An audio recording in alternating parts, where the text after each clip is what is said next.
Ajay, good afternoon. જણાવો, બંનેના પરિણામોએ ICICI અને એચડીએફસી બેંકના પરિણામોથી શું તારણો સામે આવી રહ્યા છે?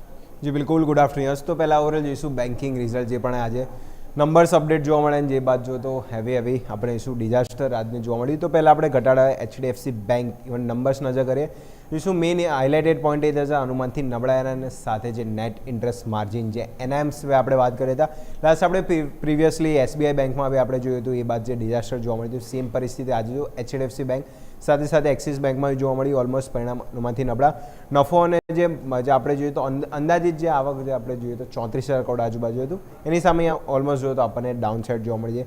સામે એનઆઈનો જે અંદાજ હતો જે 34,353 કરોડ એટલે શું અનુમાનથી ઓછા જોવા મળ્યા.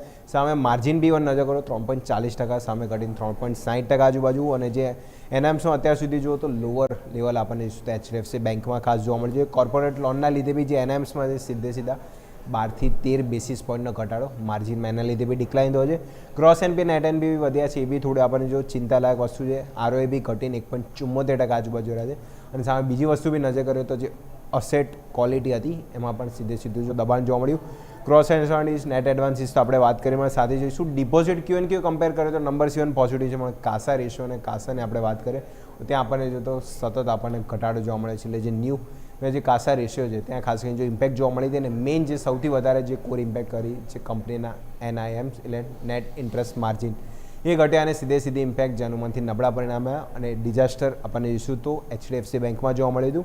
બીજો આ રીતના જો એક્સિસ બેંકની બી વાત કરીએ તો એક્સિસ બેંક બી અહીંયા સેમ વસ્તુ રિપીટ થાય છે. અહીંયા બી જો ઓલમોસ્ટ કરેક્શન બંને બેન્કિંગ જો 5% આજુબાજુ ઘટાડો જોવા મળે તો અહીંયા બી પરિણામ સામે જોઈએ તો એક્સિસ બેંકના અહીંયા બી અનુમાનથી ખરાબ સાઈડ હતા. નફો નો ડાઉટ અહીંયા જોઈશું હાર સાઈડ જ જોવા મળે તો 5800થી આપણે જો 7,114 કરોડ આજુબાજુ. પણ જો ગ્રોસ એનપી નેટ એનપી જોઈએ તો અહીંયા ખાસ આપણને વધતા જોવા મળ્યા હતા. અને સામે એનઆઈએમ્સ જોઈએ તો ત્યાં જોઈએ તો 16 બેસિસ પોઈન્ટ આજુબાજુ ઘટીને 3.46% આજુબાજુ.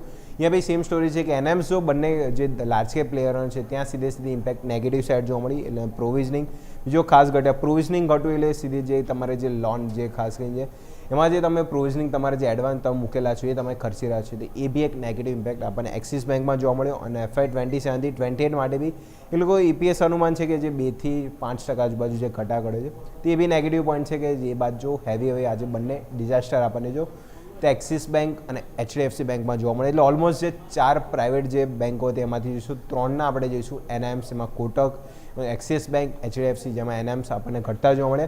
સામે આઈસીઆઈસીઆઈ બેંક છે જેના આપણને જોઈશું તો બધા સ્તરે ઇમ્પ્રુવમેન્ટ નંબર હતા એટલે એમાં એક પોઝિટિવ છે. બાકી બધા જ કાઉન્ટર જો તો આપણને રિઝલ્ટ બાદ ઘટાડા સાથે કારોબાર જોવા મળે તો યસ આ બધા રીઝન કે એનઆઈએમ્સ જે મેઇન પ્રોબ્લેમ હતી કે 4માંથી 3 પ્રાઇવેટ પ્લેયરોમાં કે એના લીધે સીધું હેવી કરેક્શન પ્રાઇવેટ પ્લેયરોમાં જોવા મળે.